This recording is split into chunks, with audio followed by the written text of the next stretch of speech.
বিয়েবাড়ির একটা mini vlog নিয়ে চলে এলাম। তো গায়ে হলুদের অনুষ্ঠানে যাচ্ছি। আর এই যে দেখতে পাচ্ছ, এই তত্ত্বগুলো কিন্তু আমরা সবাই মিলে সাজিয়েছি। শুভর বন্ধুর বিয়ে, কিন্তু তাকে আমি দাদা বলি, এবং যার সাথে বিয়ে সেও কিন্তু আমার ফ্রেন্ড হয়, সেটা অন্য ভ্লগে শেয়ার করব।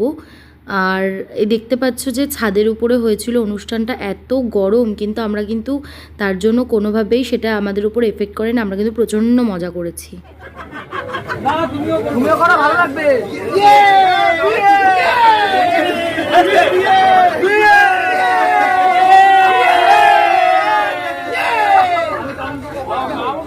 ফটোগ্রাফার বলেছিল যে জল ঢালতে, ফটো তোলার জন্য হলুদ গোলা জল। তো দেখতে পাচ্ছ যে সবাই মিলে পুরো স্নান করিয়ে দিয়েছিলাম। তারপরেও এই রিচুয়ালটা আছে যে 5 জন মিলে স্নান করাতে হয়, সেটা করাচ্ছিলাম।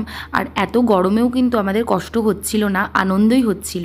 যাই হোক, পুরো বিয়ের ভ্লগগুলো কিন্তু আস্তে আস্তে শেয়ার করবো। টাটা।